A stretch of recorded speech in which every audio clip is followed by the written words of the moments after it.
Jonty is our second representative of the Circassian people and language. Jonty, as of this year, or was it late last year that you incorporated Nassip? Late last year. Late last year has incorporated his own organization specifically for the promotion of the Circassian language and culture and identity. He is somebody who actually taught himself the language of his parents, and as you may be able to guess, not an easy language to teach yourself. To get a little live rendition of this language, Kabardian, Jonty will be using one of the stories that he uses to teach children in his community in New Jersey.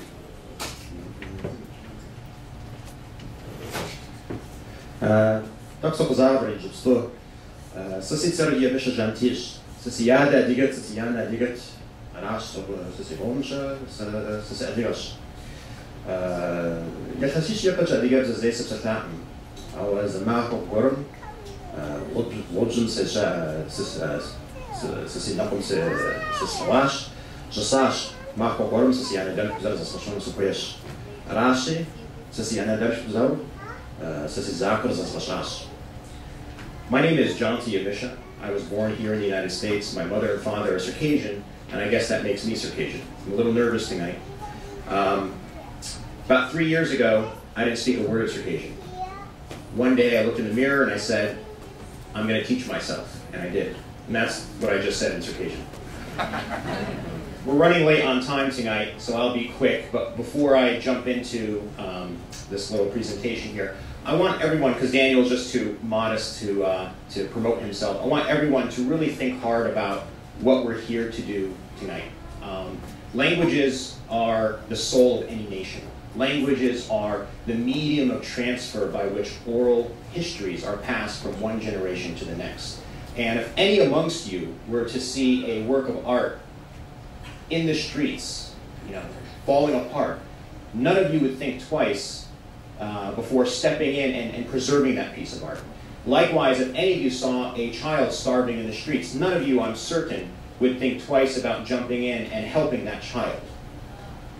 The languages that we're hearing here tonight are interesting, they're novel, they're unique, but the reality is that as each and every single one of them passes from this earth, we lose, as a human society on this global planet, we all suffer.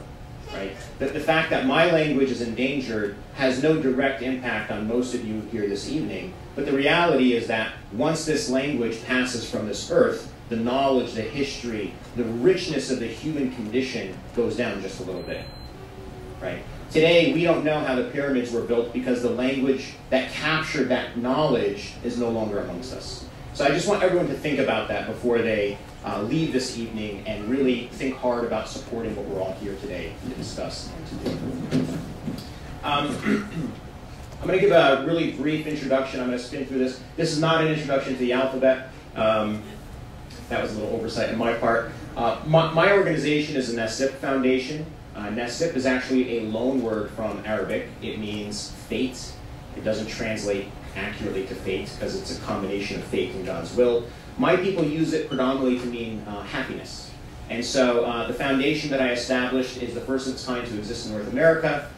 It serves to protect and promote Circassian language and history. By the way, I'm not a linguist, I'm not an educator, I'm not a researcher. I've learned more about all of these things than I would care to ever forget.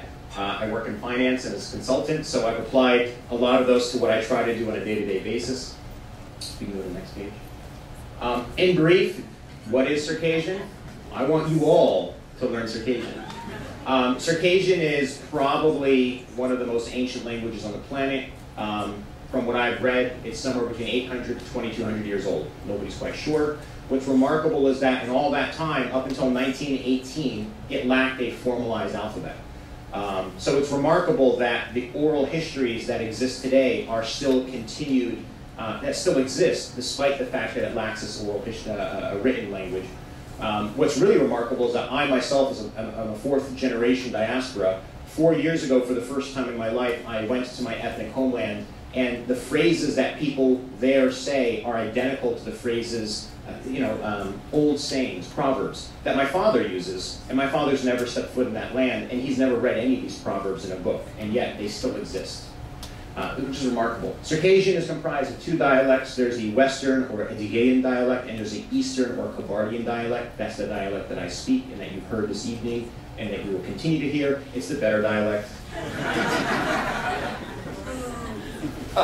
Next slide. All right. So actually, I'm going to read from the board. I think it's a little bit easier. I started a language instruction class. There's about 3,500 ethnic Circassians in the United States today. I am an officer with the Circassian organization, the tribal council that exists in New Jersey. Right now, when I started 3 years ago, I could barely speak the language, and I started teaching. And that actually made me a better speaker. Today, we've got about 6 instructors. We've got about 60 students. And as of next year, we'll probably shoot upwards of 200. It's been an exponential growth as people have actually realized there's a formal process for teaching this ancient language. People are actually more interested in learning the language. What I've started to do is to incorporate a lot of non-traditional teaching methods, because the reality is that a lot of language you've heard here tonight, I'd be doubtful. There's no radio program in my language. There's no magazine. There's no television program in my language. So I've been forced to look at non-traditional teaching methods. One of the teaching methods that I've started to use is to take Western European fairy tales that one of my countrymen about 20 years ago translated into Kabardian and use them to teach Kabardian, because then you know the story and it's just you're not worried about figuring out what's trying to be said. You can just kind of fall into the rhythm of what's being said. So tonight I'm going to be reading to you Yaza or Cinderella. Yauza literally means ashes, so the translator here, I guess, was very literal. Yeweret ji, zwartaj pselt, tsakum shafwashu. Abish hauser eri, yetwadareo fiz tishazat. Aula tishazam zabzad zapasikhra, tsukwizer nepsa ahbarat. That was the first paragraph. Tishazam huikiat. Ya naqji, ya aqalji, ya halji, fazikwa yanan yashraqaz. In yat zibhu, gushabu, nagufu, tasu, ari yanan hamishun desha kwajat.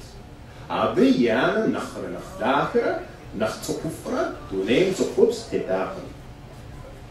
Arati, munar nawash, munawashin gukuna. Mesa deja tashalatlawa abe yahla. Fizim yug ziri yiri harqat. Awa pso nakhri nakhyatlaw nakhwar yemir khurat. Khadjabzar akudis dakhati ana natasam ykhwiter abe yebabshama nakhiyish abshkhot. Thank you very much.